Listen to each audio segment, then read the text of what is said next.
প্রভু যীশু খ্রিস্টের মধুর নামে আপনাদের প্রত্যেকের স্বাগত জানাই আমাদের লাইভ চার্চ অনুষ্ঠানে। সদাপ্রভু আপন পবিত্র মন্দিরে আছেন, সমস্ত পৃথিবী তাহার সম্মুখে নীরব থাকুক। আসুন আজকে উপাসনা প্রারম্ভে আমরা একটা হিন্দি গান গেয়ে আজকের উপাসনা আমরা শুরু করব।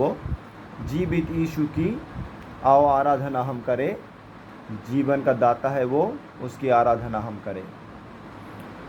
जीवित यीशु की आओ आराधना हम करें, जीवन का दाता है वो, उसकी आराधना हम करें। जीवित यीशु की आओ आराधना हम करें, जीवन का दाता है वो, उसकी आराधना हम करें। Hallelujah hosanna, hallelujah hosanna, hallelujah hosanna, hallelujah hosanna.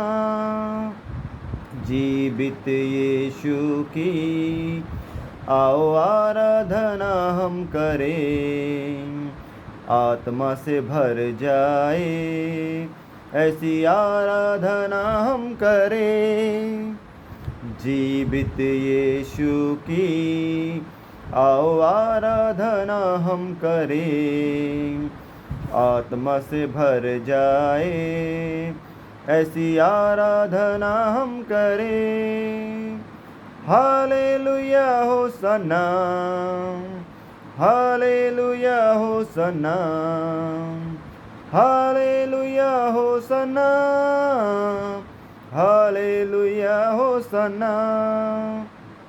जीवित यीशु की आओ आराधना हम करें, सामर्थ से भर जाए ऐसी आराधना हम करें। जीवित यीशु की आओ आराधना हम करें, आत्मा से भर जाए ऐसी आराधना हम करें। Hallelujah hosanna, hallelujah hosanna, hallelujah hosanna, hallelujah hosanna. जीवित यीशु की आओ आराधना हम करें, जीवन की नदी निकले ऐसी आराधना हम करें। जीवित यीशु की आओ आराधना हम करें, जीवन की नदी निकले ऐसी आराधना हम करें। Hallelujah hosanna, hallelujah hosanna, hallelujah hosanna, hallelujah hosanna. मृत्युंजय यीशु की आओ आराधना हम करें, अधोलोक पर जय पाए उसकी आराधना हम करें। मृत्युंजय यीशु की आओ आराधना हम करें, अधोलोक पर जय पाए हैं उसकी आराधना हम करें। Hallelujah hosanna, hallelujah hosanna, hallelujah hosanna, hallelujah Hosanna. আসুন এই সময় আমরা ভক্তিভাবে আমাদের প্রেরিত বিশ্বাস বচন আমরা স্বীকার করি। স্বর্গ পৃথিবীর সৃষ্টিকর্তা সর্বশক্তিমান পিতার সময় বিশ্বাস করি এবং তার একমাত্র পুত্র আমাদের প্রভু যীশু খ্রিস্টে বিশ্বাস করি, যিনি পবিত্র আত্মা দ্বারা গর্ভস্থ হইলেন, মারিয়া কুমার হইতে জন্মিলেন, পন্তীয় পিলাতের দুঃখ ভোগ করিলেন, কুশার পিতমিত কবরস্থ হইলেন, তৃতীয় দিবসে মৃত্যুঞ্জয় হইতে উঠিলেন, স্বর্গে আরোহণ করিলেন এবং সর্বশক্তিমান পিতার ঈশ্বর দক্ষিণ পার্শ্বে বসে আছেন। তথা হইতে জীবিত মৃতদের বিচার করিতে তিনি আসিবেন। আমি পবিত্র আত্মাতে বিশ্বাস করি, পবিত্র সর্বজনীন মন্দিরে সহযোগিতায় পাপ মোচনে, শরীর পুনরুত্থানে এবং অনন্ত জীবনে বিশ্বাস করি। আমেন। শাস্ত্র থেকে যে অংশটা আজকে আমি পাঠ করব তা আপনারা পাবেন যোহন লিখিত সুসমাচার তার 15 অধ্যায় 16 পদ। The Gospel of John chapter 15 verse 16। यूहन्ना लिखित सुसमाचार उसका 15 अध्याय और 16 आयत को हम लोग पढ़ेंगे। जोहन लिखित सुसमाचार तार 15 अध्याय 16 পদ। পাঠে আরম্ভ এরূপ, তোমরা যে আমাকে মনোনীত করিয়াছ এমন নয়, কিন্তু আমি তোমাদিগকে মনোনীত করিয়াছি, আর আমি তোমাদিগকে নিযুক্ত করিয়াছি যেন তোমরা গিয়া ফলবান হও এবং তোমাদের ফল যেন থাকে, যেন তোমরা আমার নামে পিতার নিকটে যাহা কিছু যাঞ্চা করিবে তাহা তিনি তোমাদিগকে দেন।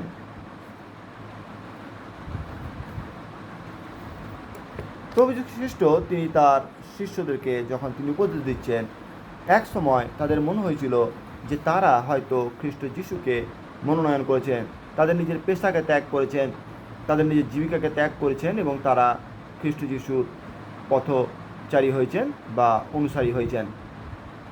কিন্তু যখন খ্রিস্ট যিশু তিনি জানতে পারলেন যে শিষ্যদের মনের এইরকম একটা ধারণা তৈরি হয়েছে, তখন তিনি তাদেরকে ক্লিয়ারলি একটি কথা বললেন যে তোমরা যে আমাকে মনোনীত করেছো এমন নয়, কিন্তু আমি তোমাদেরকে মনোনীত করেছি।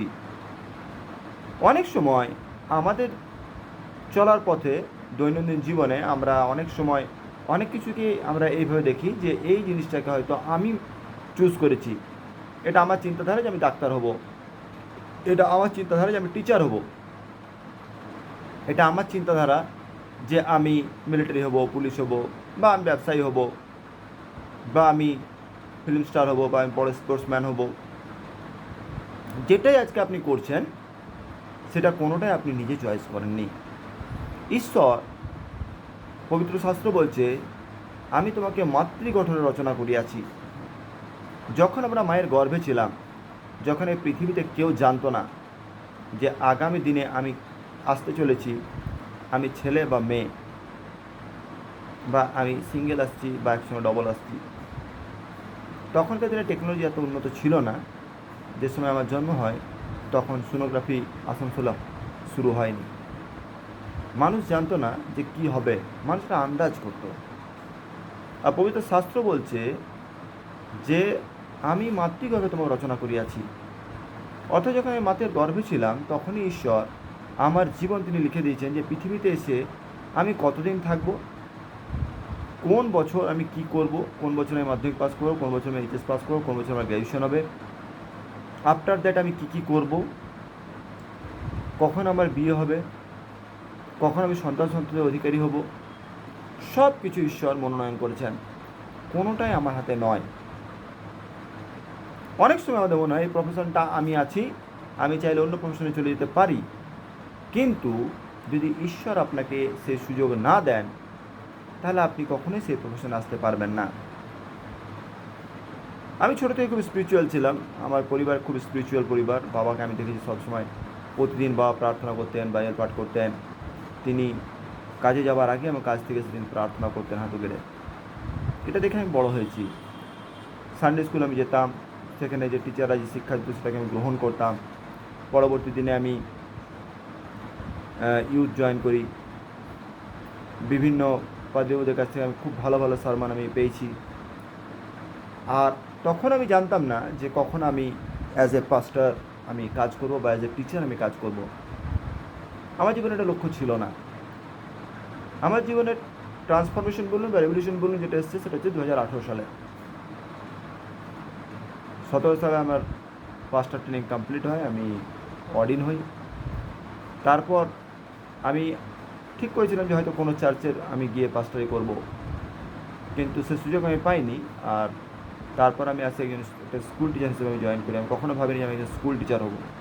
টিউশন প্রচুর করেছি, বাট স্কুল টিচার হিসেবে আমি নিজের জীবন শুরু করে আমার কোনোদিন আইডিয়া ছিল না। আজ 6 বছরের বেশি হয়ে গেলো যে আমি স্কুল টিচার হয়ে কাজ করছি। আর 2000 সালে যখন লকডাউন হয় তখন অনেকে রিকোয়েস্ট করে, কারণ চার্চ বন্ধ। কিছু কিছু পাস্টার অনলাইন সার্ভিস করতেন, কিন্তু আমাদের চার্চে যিনি পাস্টার তখন ছিলেন অ্যাট প্রেজেন্ট, তিনি না অনলাইন সার্ভিস করেছেন না অফলাইন। আর তখন অনেকে আমাকে রিকোয়েস্ট করে আমার মাতৃমণ্ডল থেকে এবং বিভিন্ন মণ্ডল থেকে যে আপনি অনলাইন প্রচার শুরু করুন। সেখান থেকে আমার যাত্রা শুরু। দেখতে দেখতে 4 বছর আমি কমপ্লিট করেছি। আমার এই ফেসবুক বা ইউটিউবে। ফেসবুকে আমি 4 বছর ধরে লাইভ করছি, আর ইউটিউবে আমি মাঝে মধ্যে ভিডিও ছাড়ি। কিন্তু প্রশ্ন হচ্ছে যে আমরা যে মনোনীত হয়েছি এর পিছনে উদ্দেশ্যটা কী? ঈশ্বর কেন আমাদেরকে মনোনীত করেছেন? যেন আমরা ফলবান হই। আমরা আমাদের জীবনে কিভাবে ফল উৎপন্ন করব? কারণ বলছেন যদি পিতার নামে তবে আমরা যা চাইবো সেটা তিনি দেবেন, যদি আমরা ফলবান হই। যদি আমাদের মধ্যে ফল না থাকে তাহলে কিন্তু আমরা যা কিছু চাইবো কোনোটাই কিন্তু আমাদের প্রার্থনা উত্তর আমরা পাবো না। গাছ বীজ থেকে বৃক্ষ কিভাবে হয়? তাকে কত সংঘর্ষ করতে হয়। একটা গাছ যখন বৃক্ষে পরিণত হয় তাকে কত সংঘর্ষ করতে হয়। প্রাকৃতিক দুর্যোগ তাকে ঝেলতে হয়, সহ্য করতে হয়। তাকে গরু ছাগলের খাওয়া থেকে অনেক সময় সে বেড়ে যায়, যেমন হয়তো গরুতে গাছটি খেয়ে দিল বা ছাগলের গাছটি খেয়ে দিল, সে আবার নতুন করে তাকে পাতা গজাতে হয়। কখনো মানুষ তার ডাল ভেঙে নিয়ে ইচ্ছে আছে, কখনো ছেলেরা তার উপরে উপদ্রব করছে। এত প্রতিকূল পরিস্থিতি কাটিয়ে একটি গাছ বৃক্ষ হয়। আত্মিক জীবনে বীজ ব্যাপকের দৃষ্টান্ত আমরা জানি যে বীজ ব্যাপক তিনি বীজ ছড়াচ্ছেন, আর দেখা গেল যে কিছু বীজ পথের ধারে পড়লো, কিছু বীজ পাথর জমিতে পড়লো, কিছু বীজ কাঁটা জমিতে পড়লো, কিছু বীজ উত্তম জমিতে পড়লো। ঠিক আছে, এই বীজ হচ্ছে ঈশ্বরের বাক্য। মতবিকের সময় তার 13 অধ্যায় যদি আমরা দেখি যে বীজ হচ্ছে ঈশ্বরের বাক্য আর জমি হচ্ছে হৃদয়। তাহলে ঈশ্বরের বীজ যদি সঠিক হৃদয় যদি না পড়ে তাহলে সেখানে ফল উৎপন্ন করতে পারে না। আপনি যদি আপনার হৃদয়কে কঠিন করে রেখেছেন তাহলে ঈশ্বরের বাক্য আপনার জীবনে কাজ করতে পারবে না। কারণ দেখুন, যখন ধান চাষ হয় মাটিকে লাঙল দিয়ে মাটিকে উর্বর করতে হয়। যদি একটা শক্ত জমির উপর যদি আমরা বীজ ছড়িয়ে দিই তাহলে সেখানে কখনোই ধান উৎপন্ন হতে পারে না। তাই আমাদেরকে চিন্তা করতে হবে যে আমরা যখন ধান উৎপন্ন করতে যাবো আমরা যেন মাটিটাকে যেন আমরা উর্বর করি। ঠিক একইভাবে যখন আপনি চার্চে আসছেন, আপনি হৃদয়টিকে আপনাকে লাঙলের দিয়ে ফালা করে উর্বর করতে হবে। সেখানে কোনো কঠিনত্ব, কোনো রিভেঞ্জ, কোনো ব্যাকবাইটস এসব নিয়ে যদি আপনি আসছেন, কারো প্রতি হিংসা, রাগ, মনোমালিন্য, তাহলে কিন্তু আপনার প্রার্থনা কখনোই গ্রাহ্য হবে না। পবিত্র শাস্ত্র বলছে যদি তোমার ভাইয়ের বিরুদ্ধে তোমার কোনো অভিযোগ থাকে প্রথমে গিয়ে সেই ডিসপুটটাকে মেটাও, তারপরে আসবে উৎসর্গ করতে। একটা জ্বলন্ত উদাহরণ আমাদের সামনে আছে। আর আমরা কি করি? আমরা দুনিয়ার হৃদয়ে ময়লা পোষণ করে আমরা চলে যাই রবিবার দিন শুদ্ধ বস্ত্র পরে চার্জ করতে, কিনা আমি একজন active member, but needful zero. আপনার প্রার্থনা কোনোদিনই গ্রাহ্য হবে না, কারণ আপনি ঈশ্বরের বাক্যকে ভালোভাবে জানেননি, বা কোনো পাস্টার আপনাকে ভালোভাবে এই জিনিসটা বোঝাতে পারেননি। এখানে বীজের কোনো ঘাটতি নেই, আছে জমির অভাব। আজ ঈশ্বরের বাক্য বিভিন্ন মাধ্যমে আপনি পেয়ে যাবেন। আপনাকে চার্চে যাওয়ার প্রয়োজন নেই। ভালো ভালো বক্তা ইউটিউবে ভালো প্রচার করেন, বিভিন্ন ভাষায় প্রচার হচ্ছে, বাংলা, হিন্দি, ইংলিশ, পাঞ্জাবি, তামিল, মারাঠি, গুজরাটি। আপনার যেটাই মাতৃভাষা হোক আপনি বলতে পারবেন না যে ঈশ্বরের বাক্য দুর্লভ। কিন্তু যদি ইন্টারনেট বন্ধ হয়ে যায়, যদি ইউটিউব বন্ধ হয়ে যায়, তখনই তাদের দুর্লভ হয়ে যাবে। কিন্তু এখন আপনার কাছে এটা সহজ প্রাপ্য। আপনি যতটুকু টাইম রিলস দেখে নষ্ট করছেন, যতটুকু টাইম আপনি পাবজি খেলে নষ্ট করছেন, মোবাইল অন্যান্য গেম খেলে নষ্ট করছেন, আপনি যদি রোজ প্রতিদিন 10 মিনিট ঈশ্বরের বাক্য শোনেন, ঈশ্বর আপনার জীবনকে ট্রান্সফর্ম করে দেবেন। কিন্তু শয়তান আমাদেরকে ঈশ্বরের বাক্য থেকে দূরে রাখতে চায়, সে এন্টারটেন করাতে চায়। বিভিন্ন বাজে জিনিস দেখিয়ে আমাদের ধ্যানকে, আমাদের লক্ষ্যকে সে উল্টো রাস্তায় ফেলে দেয়, যেন আমরা সঠিক পথে পরিচালিত না হয়, যেন ঈশ্বরের আশীর্বাদ আমাদের জীবনে না আসে। যে হৃদয় ঈশ্বর অনুসন্ধান করছেন সে হৃদয় আমাদের নেই। যদি কারো কথা শুনে আমাদের ঝগড়া করতে ইচ্ছা করে তাহলে আমাদের হৃদয় অহংকার আছে, তাই আমরা ফলহীন। আমরা যে কাজ করি তাতে আমাদের কোনো সন্তুষ্টি নেই। আমরা সর্বদা নিজেকে এবং অন্যকে দোষারোপ করি।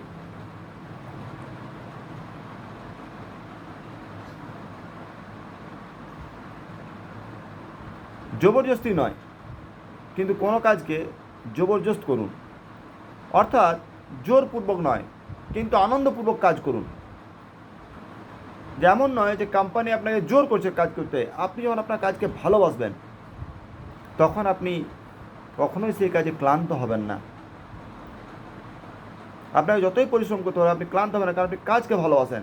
কিন্তু যেখানে আপনি কাজকে ভালোবাসবেন না সেখানে আপনি সর্বদাই এক্সকিউজ করবেন যে আমাকে কোম্পানি এত কম স্যালারি দেয়, আমাকে এই এত গরমের মধ্যে কাজ করতে হচ্ছে, আমার এই প্রবলেম এই প্রবলেম এই প্রবলেম। প্রবলেম আপনার জীবনে এই জন্য আছে যেহেতু আপনি কাজকে ভালোবাসেন না। আপনি যদি কাজকে ভালোবাসেন, আপনি যদি আপনার কাজকে আনন্দপূর্বক জবরদস্ত করেন যে এমনভাবে করবো যে আমার মতো এই কাজটি কেউ করতেই পারবে না, তাহলে আপনি নিশ্চয়ই সাইন করবেন। আমরা অনেক উদাহরণ দেখি যে সমস্ত কাজকে মানুষ ছোট মনে করতো, জুতো সেলাই বা জুতো নির্মাণ, সেই কাজটি বাটা কোম্পানি এমনভাবে করতে শুরু করলো তারা আজকে ওয়ার্ল্ড ফেমাস। লিবার্টি, এডিডাস, ছোটো কাজ করে আজকে ওয়ার্ল্ড ফেমাস। একজন নাপিত যিনি দুবাইয়ে আজকে নিজে সেলুন খুলেছেন, ইন্ডিয়ার নাপিত, তার বাবাও ছিল নাপিত, তার খুব কম বয়সে তার বাবা মারা যায়, আর তখন সে প্রফেশনতে শুরু করে। বড় বড় সেলিব্রিটি তাকে চুল কাটতে হতো, সে একটা চুল কাটতে 1.5 লাখ টাকা ডিমান্ড করে, কারণ সে এমনভাবে সে কাজটাকে দক্ষ করেছে যে তার মতো কেউ করতে পারে না। ছোট কাজ, কিন্তু আজকে সে শিখেছে মন দিয়ে, যার জন্য সে এত পপুলার। কিছুদিন আগে আমি দেখছিলাম একটি মেয়ের ঘটনা, যে শাড়ি পরায়, শুধু ওয়েডিংয়ে গিয়ে ব্রাইডকে সে শাড়ি পরাবে, তার জন্য সে 2.5 লাখ টাকা ডিমান্ড করে, আর সে প্রায় 2,500 রকমের স্টাইলে শাড়ি পরাতে জানে, আর মাত্র 15 সেকেন্ডে সে শাড়ি পরাতে পারে। মানে সে কাজটা এমনভাবে শিখেছে যে মানুষ তাকে ওই 15 সেকেন্ড 20 সেকেন্ডের জন্য 2.5 লাখ টাকা অফার করছে। চিন্তা করুন, কাজ এইভাবে শেখা দরকার।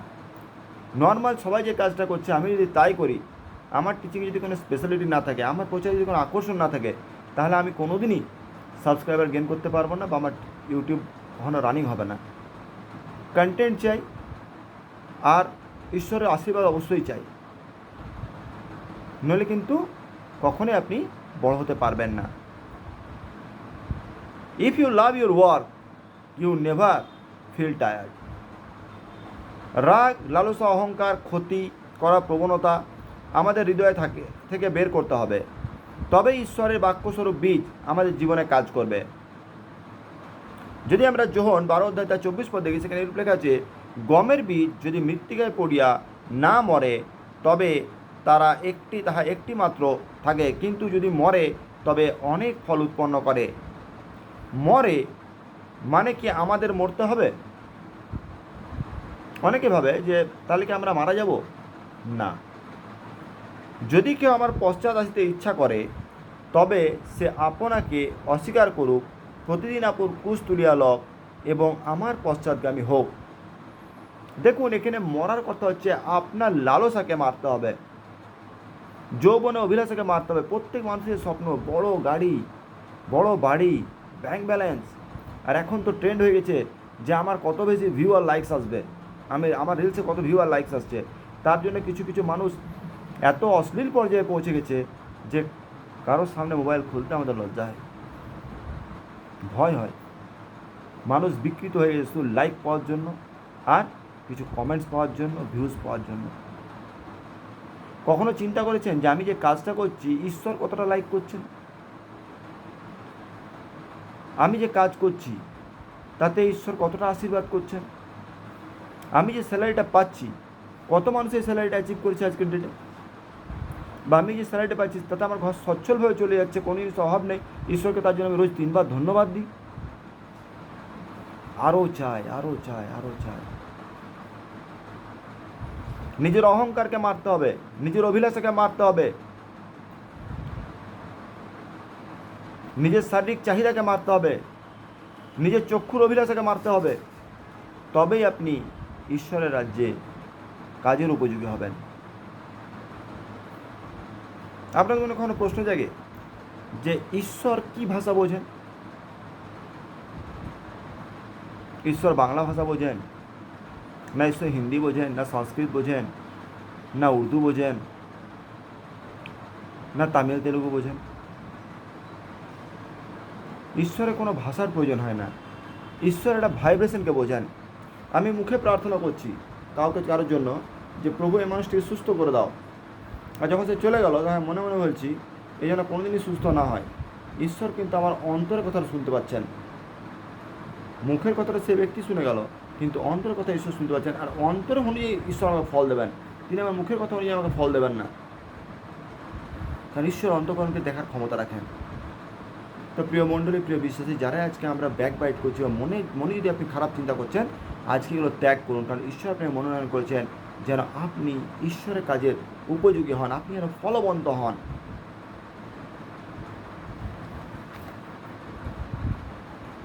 অর্থাৎ নিজের ইচ্ছা নয়, কিন্তু ঈশ্বরের ইচ্ছা অনুসারে জীবনযাপন করতে হবে। গালাতীয় তার 2:20 তোমরা গিয়া ফলবান হও, তোমাদের যেন ফল থাকে। আজ আমাদের নিজেকে প্রশ্ন করা দরকার, আমাদের মধ্যে কোনো ফল আছে কি না। কারণ যদি আমাদের মধ্যে কোনো ফল না থাকে, আমাদের প্রার্থনার কোনো উত্তর আমরা পাব না। যে কোনো জিনিস যা আমাদের প্রভুর কাছে বাধা সৃষ্টি করে, তা আমাদের জীবন থেকে বাদ দিতে হবে। যদি আমাদের মনে হয় এই মোবাইল আসার পর আমার জীবনে প্রার্থনা কমে গেছে, অবশ্যই মোবাইলটাকে নিজের কাছ থেকে পৃথক করতে হবে। যদি মনে হয় যে বন্ধু বান্ধবদের জন্য আমার মোবাইল থেকে আমার জীবন থেকে প্রার্থনা বাইরের পর চলে গেছে, আমাকে অবশ্যই সেটা বাদ দিতে হবে। যদি মনে হয় যে আমার অতিরিক্ত কাজের প্রেসারে বা ওভারটাইমের জন্য আমার জীবন থেকে বাইরের পর প্রার্থনা চলে গেছে, আমাকে ওভারটাইম ত্যাগ করতে হবে। কারণ ঈশ্বর আমাকে মনোনয়ন করেছেন তার স্তুতি আরাধনা প্রশংসা করার জন্য, তার গৌরব করার জন্য। দিনে অন্তত একবারও যেন আমরা ঈশ্বরের কাছে হাঁটু গেড়ে প্রার্থনা করি, তার সঙ্গে কথা বলে। এই জন্য তিনি আমাদেরকে নির্মাণ করেছেন। যারা যারা আমরা বাবা হয়েছি, আমরা চাই যে সন্তান সারাদিনে একবার আমার সঙ্গে কথা বলুক। একটা সাডেন বয়স অবধি ঠিক আছে, যখন বাচ্চা ছোটো থাকে তখন দিনে আপনার কাছে 50 বার বাবা বাবা করে আসবে। কিন্তু একটা সাডেন বয়সের পর যখন সে 11-12 উঠবে, দেখবেন তার কাছে বাবার সঙ্গে তার কথা বলা মানে শুধুমাত্র পয়সার প্রয়োজন। খাতা কিনতে হবে, পয়সা দাও। এই যাবো কলেজে, বাস ভাড়া দাও, টিফিনের পয়সা দাও, মোবাইল রিচার্জ করে দাও। পয়সা ছাড়া বাবার সঙ্গে তার কোনো সম্পর্ক থাকে না। আর আফটার ডে যখন সে কাজ শুরু করে, তখন তো আরোই বাবার সঙ্গে তার কোনো সম্পর্ক থাকে না। কিন্তু অ্যাজ এ জাগতিক বাবা আমরা কী চাই? যে আমার সন্তান একবার হলেও আমার পাশে বসুক, আমাকে জিজ্ঞেস করুক যে বাবা তুমি সারাদিন কী করলে, তুমি খেয়েছো কি না, তোমার কিছু প্রয়োজন আছে কি না। একইভাবে ঈশ্বর আমাদেরকে একইভাবে জাস্টিফাইড করেন যে আমরা সারাদিনে একবারও তার কাছে গেছি কিনা, তাকে জিজ্ঞেস করেছি কিনা প্রভু তুমি কেমন আছো। তাহলে আমাদের প্রথমে জিনিসটা চিন্তা করতে হবে যে যে জিনিসটার জন্য আমরা বাধাপ্রাপ্ত হচ্ছি, সেই জিনিসটা আমাদের জীবন থেকে ত্যাগ করতে হবে। গমের বীজ যদি মৃত্তিকায় পড়িয়া না মরে, তবে তাহা একটি মাত্র থাকে, কিন্তু যদি মরে তবে অনেক ফল উৎপন্ন করে। এখানে মরে বলতে কি বোঝানো হয়েছে? আমাদের জাগতিক অভিলাষাগুলিকে আমাদের মারতে হবে। যদি ফিলিপিও তার 1:26 আমরা দেখি, আমার পক্ষে জীবন খ্রিস্ট এবং মরণ লাভ, কারণ মৃত্যুর পরে আমি খ্রিস্টের সঙ্গে থাকব। সাধু পৌল তিনি বলছেন, জগতে আমি যতদিন আছি ততদিন কিন্তু আমি খ্রিস্ট থেকে বিচ্যুত আছি, কিন্তু যখন আমি মারা যাব আমি খ্রিস্টের সঙ্গে থাকবো। অর্থাৎ আমার জন্য মরে যাওয়াটা লাভ, জীবনটা নয়, মরে যাওয়াটা লাভ। কত বড় একটা কথা তিনি বলে গেছেন। আমরা কিন্তু জগতে সবাই বেঁচে থাকতে চাই, আমরা চাই আরও বেশি দিন যদি বেঁচে থাকি। আমার বাবা 2022 যখন মারা যান, তার 1 সপ্তাহ আগেও তিনি বলছিলেন যে আমি যদি আরও 2 বছর বাঁচতে পারি খুব ভালো হয়। এই পৃথিবীতে আমরা কেউ মরতে চাই না, যেহেতু মরণটা আমাদের জীবনে অতি সত্য, তবুও আমরা কেউ মারা যেতে চাই না। আমরা চাই পৃথিবীতে আরও কিছুদিন বেঁচে থাকলে ভালো হয়, আরও সার্ভাইভ করবো। সাধু পৌল তিনি বলছেন, না, মরে যাওয়াটা আমার জন্য লাভ, কারণ আমি ঈশ্বরের সঙ্গে থাকবো। আমরা কজন এই ধরনের মানসিকতা নিয়ে চলি যে আমার জন্য মরে যাওয়াটা লাভ, যে আমি ঈশ্বরের সঙ্গে থাকবো? আমরা সবাই পরিবারের সঙ্গে থাকতে চাই, আমরা সবাই আমাদের সুখ বিলাসের সঙ্গে থাকতে চাই, আমরা সবাই অর্থের সঙ্গে থাকতে চাই, আমরা সবাই গাড়ি বাড়ির সঙ্গে থাকতে চাই, আমরা সবাই একটা ফিকটিসিয়াস দুনিয়ায় থাকতে চাই, যাকে আমি চিনি না তার সঙ্গে চ্যাট করছি, আর পাশে আমার ঘরে আমার স্ত্রী আছে, আমার সন্তান, তার সঙ্গে কথা বলার আমার সময় নেই। এই ধরনের একটা লাইফ আমরা লিড করছি আজকে যুগে।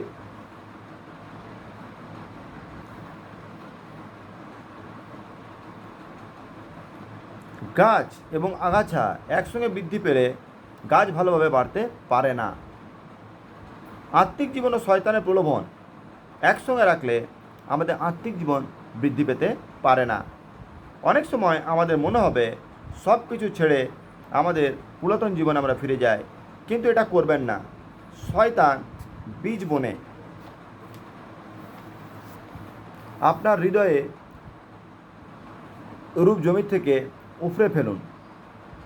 শয়তানের বোনা যে বীজ, যে আপনাকে বারবার নেগেটিভ করে দিচ্ছে যে এত আমি কিছু করছি। আমাদেরও মাঝে মাঝে আমরা যে পাস্টার, আমারও মনে হয় যে এত কিছু আমি করছি, সবই অসার অসার অসার, সকলে অসার। আমি ছোটো থেকে ঈশ্বরকে ভয় করে চলেছি, আমি চার্চের জন্য স্যাক্রিফাইস করেছি, আমি নিজে না খেয়ে মানুষকে খাইয়েছি, তো এই বিনিময়ে আমি কী পেলাম? এই সমস্ত চিন্তাধারা শয়তান আপনার মাইন্ডে আনে।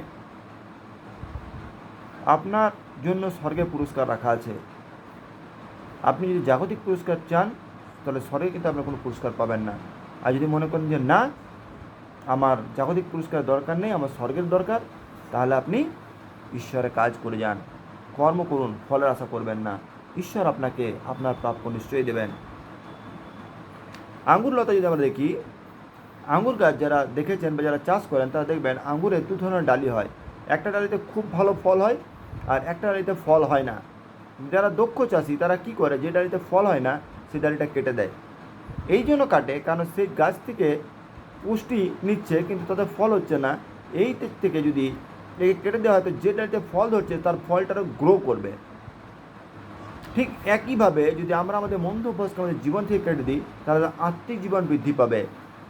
কিন্তু ঈশ্বর, এটাতে ছাড়ার সময় আমাদের খুব অসুবিধা হবে। ধরুন আমার একটা রেগুলার হ্যাবিট আছে, আমি ড্রিঙ্ক করি, আর এটা ছাড়া খুব কষ্টকর।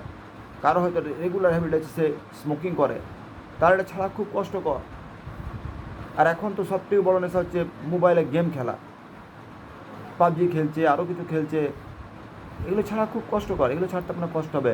কিন্তু এগুলো যদি আপনি ছাড়তে পারেন, ঈশ্বর খুশি হবে এবং আপনাকে একটা সঠিক ঈশ্বরীয় জীবন, একটা ফ্রুটফুল লাইফ তিনি আপনাকে প্রদান করবেন।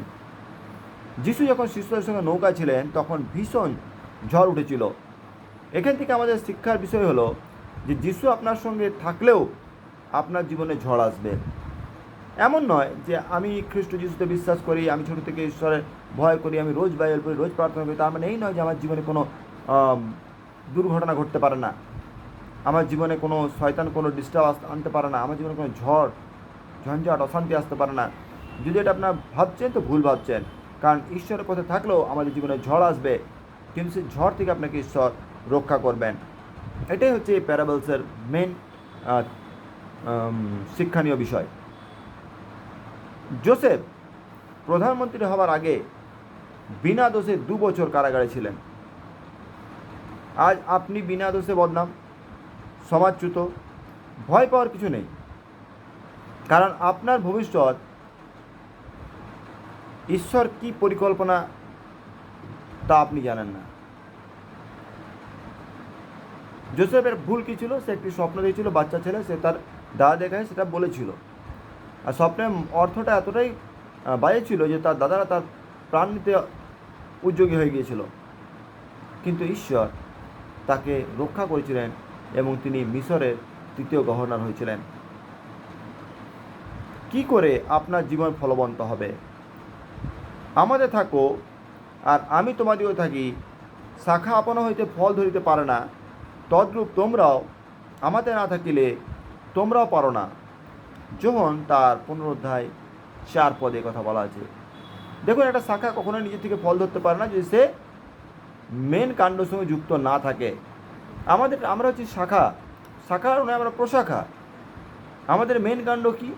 খ্রিস্ট যিশু। অর্থাৎ খ্রিস্ট যিশুর সঙ্গে যদি আমি জড়িত না থাকি, আমাদের লাইফ যদি খ্রিস্টের সঙ্গে জড়িত না থাকে, আমরা যদি তার আজ্ঞাবহী না হয়, আমরা যদি তার কথা মেনে না চলি, যদি তার অনুসারী না হয়, তাহলে কিন্তু আমাদের জীবনে কখনোই ফলবন্ত হতে পারে না।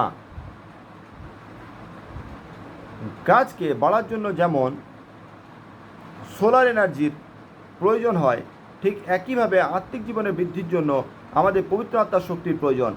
যতবার আপনি নিজে চেষ্টা করবেন, আপনি হেরে যাবেন। যদি আপনি পবিত্র আত্মার দ্বারা পরিচালিত না হন,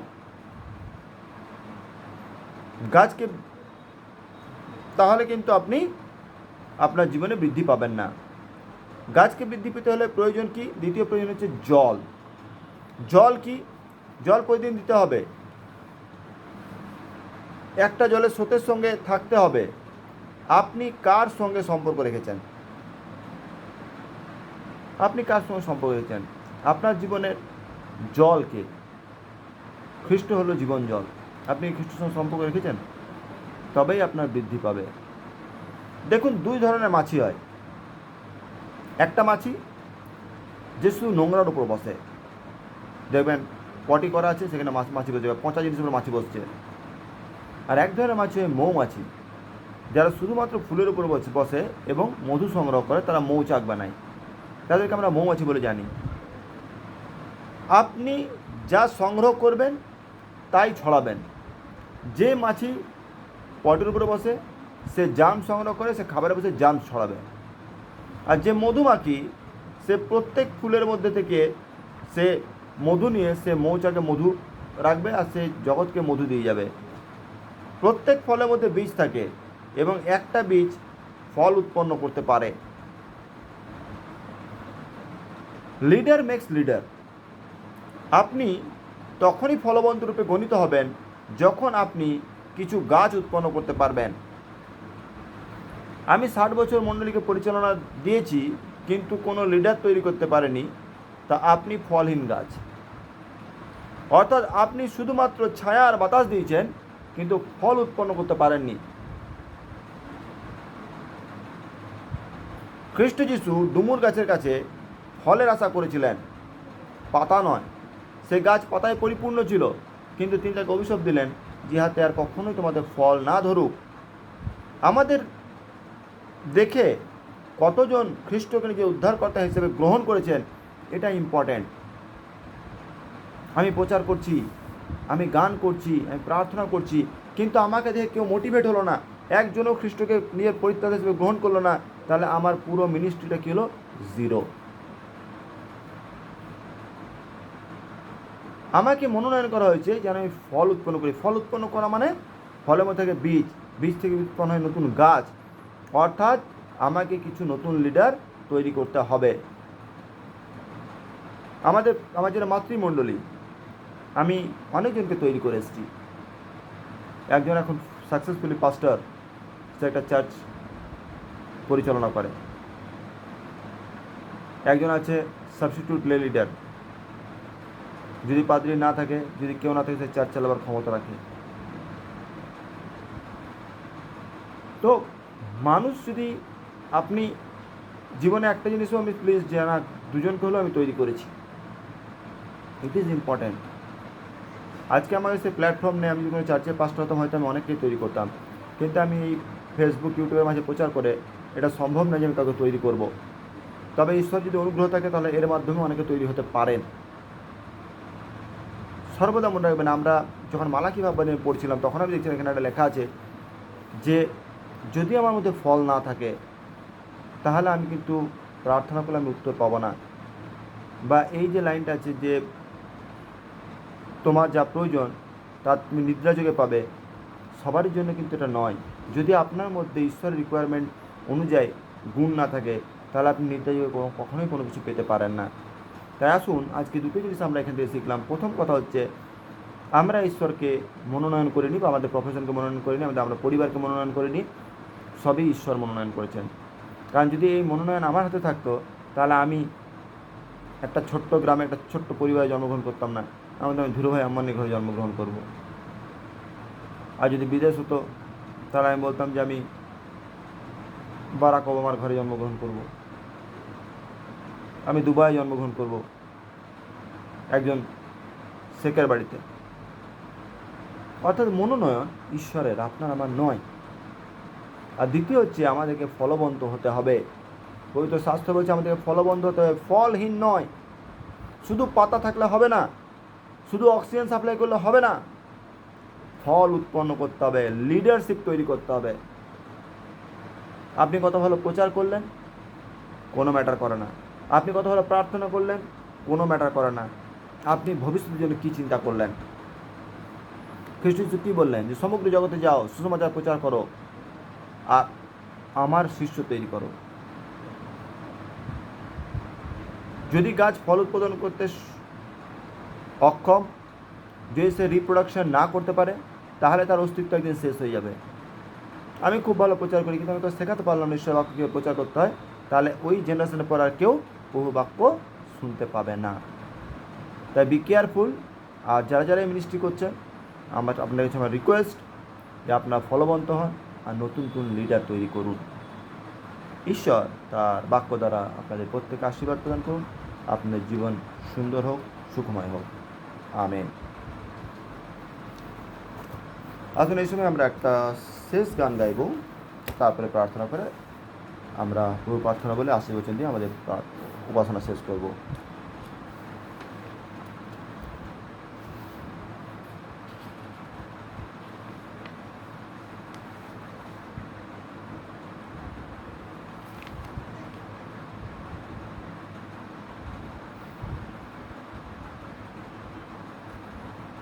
कितना महान परमेश्वर, कितना महान परमेश्वर, कितना महान परमेश्वर, जिसकी सेवा करे हम। आओ तालियां बजाए हम, आओ तालियां बजाए हम, आओ तालियां बजाए हम, प्रभु की स्तुति करे हम। कितना महान परमेश्वर, कितना महान परमेश्वर, कितना महान परमेश्वर, जिसकी सेवा करे हम। आओ झूमो नाचे गाए हम, आओ झूमे नाचे गाए हम, आओ झूमे नाचे गाए हम, प्रभु की स्तुति करे हम। कितना महान परमेश्वर, कितना महान परमेश्वर, कितना महान परमेश्वर, जिनकी सेवा करे हम। আসুন আমরা প্রার্থনায় যাই। Hallelujah, hallelujah, hallelujah. পবিত্র পবিত্র পবিত্র সর্বশক্তিমান পিতা মহান ধন্যবাদ পিতা, তোমার আশীর্বাদ এবং দয়া তুমি আজকে আমি সুন্দর সুস্থ এবং সবাই লিখেছ। তোমার দয়াতে নতুন দেখতে সাহায্য করছো পিতা। এই নতুন সপ্তাহ তোমাদের জীবনে যোগ করেছো, তাই তোমায় ধন্যবাদ দিই। ধন্যবাদ দিই পিতা, বিগত সপ্তাহে তোমাদের সুরক্ষা দিয়েছো। আমার সমস্ত যাত্রা তোমার সঙ্গে সঙ্গে ছিলে পিতা। আমার শারীরিকভাবে তুমি বল শক্তি প্রদান করছো, কোনো অভাব অনুভব তুমি দাওনি পিতা। আমি চাওয়ার গিয়ে ভাণ্ডার ভরে দিয়েছো পিতা, এবং তোমার অনুগ্রহ পিতা আমাদের প্রত্যেকে তোমার কাজে তুমি পিতা ব্যবহার করেছো, তাই তোমায় ধন্যবাদ দিই। ধন্যবাদ দিই পিতা যে আজকেও তুমি একটি লাইভ উপাসনা করার সুযোগ তুমি দিয়েছো, তাই তোমায় ধন্যবাদ দিই। ধন্যবাদ দিই পিতা যে উপাসনা প্রথম থেকে শেষ পর্যন্ত উপস্থিত ছিল, উপাসনার দায়িত্ব তুমি যে গ্রহণ করছো, তুমি তোমার জীবন তোমাকে তুমি নিজে প্রচার করছো, তাই তোমায় ধন্যবাদ দিই। ধন্যবাদ দিই পিতা এই উপাসনায় যদি কেউ কোনো বিশেষ নিবেদন পেয়ে ধন্যবাদ সকল উপস্থিত হয়, তার জন্য সাহায্য পিতা কাউকে রিক্ত হস্তে বিদায় করো না। পিতাকে প্রার্থনা করি আজকের দিনে যারা পিতা আজকের দিনে অনাথ হয় যে তুমি ছাড়া কেউ নেই, তাই তুমি ইচ্ছা ছায় নাও, তাই তুমি সকল মধ্যে থেকে সকল স্থিতি দূরে রাখো, তাই তুমি সর্বান্তকার আশীর্বাদ প্রদান করো, তাই কোনো দিকে কোনো অভাব না করে, তাই তুমি উজ্জ্বল সুখ পাওয়া করো, সমাজে পরিষ্কার করো, আশীর্বাদ করে তাই নিবাস সহতম কমিত করতে হবে, তাই তোমায় ধন্যবাদ দিই। ধন্যবাদ দিই পিতা আজকের দিনে যারা পিতা পড়াশোনা করে তুমি জ্ঞান দাও, বুদ্ধি শক্তি বসা প্রচুর করে মন্দির দাও, তবে সত্যম ফল করে পাশ করতে পারে, নিজের বাবা নিজের মন্দির মুখে উজ্জ্বল করতে পারে, মন্দিরটি স্তময় অথবা মন্দির দায়িত্ব হয়ে এখানে গ্রহণ করতে পারে, তোমার মন্দির যদি তোমার বাক্য জন্য প্রচারিত করতে পারে, সে আশীর্বাদ সে মন্দির প্রদান করতে আমি তোমায় ধন্যবাদ দিই। ধন্যবাদ দিই পিতা আজকের দিনে যারা পিতা এই সময় পিতা স্থলপথে জলপথে আকাশপথে কমর্শন অবশ্যই তুমি মত করছো, তাই তোমায় ধন্যবাদ দিই। যা জীবিকা অর্জন বিদ্যার্জন বিভিন্ন কারণ বাজার পিতা তুমি নিয়ন্ত্রণ রাখো, তাই যেভাবে চোখের সামনে অবশ্যই সাবে গেছেন ঠিক সময় ফিরে আসতেন, তাই তোমায় ধন্যবাদ দিই। পিতাকে প্রার্থনা করি আজকের দিনে যারা এই সময় পিতা অসুস্থ পীড়িত, হাসপাতালে পথে ঘাটে ব্যথায় জড়িত, আমার মনে জানা জানা বৃদ্ধ বিদ্যা যুগ যুবতী কিশোর শিশু সন্তান যারা অস্তিত্ব প্রত্যেক চূড়ান্ত পিতা প্রত্যেক মিনিট সারা করে হাত দ্বারা স্পর্শ করো, প্রতি জীবনের মাধ্যমে তোমার নাম গণিত হোক, তাই তোমায় ধন্যবাদ দিই। ধন্যবাদ দিই পিতা আজকের দিনে যারা বেকার যুগ যুগ নিচ্ছা নাও, তাই তুমি নিজ যোগ্যতা প্রয়োজনীয় সময় কাজ কখন সুপরিমাণ মাধ্যম দাও, সেই মাধ্যম কর্মকর্তা তোমার অনুগণিত করতে পারে, তারা সমান অর্থনীতি তোমার না করে, তারা সহ তোমার গৌরব করতে হবে, তাই তোমায় ধন্যবাদ দিই। পিতাগো ধন্যবাদ দিই সত্যি জন্মদিন যে বিবাহ প্রথম চূড়ান্ত পিতা, তাই তুমি বিশেষ করে অনুগ্রহ করো, তাই জীবনে তুমি একটি বছর যোগ করেছি, বছর না কাটায় এবছর বেশি করে তোমার স্থান নিতে তোমার গ্রহ থেকে তোমার যুক্ত করতে পারে। এবছর তাই জন্য সুখ সময় সম্মান নিয়ে আসে, নতুন সফলতাকে তাই জন্য ছুটে পারে, তাই তোমায় ধন্যবাদ দিই। ধন্যবাদ দিই পিতা, আজকের দিনে যে সমস্ত পরিবারের পিতা অশান্তি, সে সমস্ত পরিবারকে তুমি শান্তি ফিরিয়ে দাও পিতা, তাই তোমায় ধন্যবাদ দিই। পিতা গো, প্রত্যেক গুপ্ত হৃদয়ের প্রার্থনা তোমার চন্দ্রকে তুমি শ্রবণ করো, তুমি আনন্দ উত্তর দাও। সমস্ত গৌরব মহিমা প্রশংসা করে তোমাকে দিই। এখনও পর্যন্ত তোমার দৃষ্টি চাই অন্যায় পথ পরিচিত আমাদের কথা কায় চিন্তায় তুমি ক্ষমা করো, তুমি ধৌত করো, পরিষ্কৃত করো, তোমার বাদ সন্তানের জীবনের করতে সাহায্য করো। প্রার্থনা উদ্ধারকর্তা পরিচিত তোমার নামে চাই, দয়া করে শ্রবণ সাহায্য করো। আমেন। হে আমাদের সমস্ত পিতা, তোমার নাম পবিত্র বলে মান্য হোক, তোমার রাজ্য আসুক, তোমার স্বয়ং প্রতিষ্ঠিত হোক, আমাদের প্রয়োজন আমার দাও, আমি আমার কিন্তু ক্ষমা করো, আমাদের পরীক্ষা দানের কিন্তু মধ্যে করো, রাজ্য পরাক্রম মহিমা যুগে যুগে তোমারই হোক। আমেন। এখন আমাদের প্রভু যীশু খ্রিস্টের অনুগ্রহ, পিতার ঈশ্বরের প্রেম, পবিত্রতার শান্তি এবং সহায়তা এখন থেকে জীবনের শেষ দিন পর্যন্ত প্রতিটি বিষয়ের সহিত বিরাজ করুক। আমেন। সবাইকে জয় যীশু।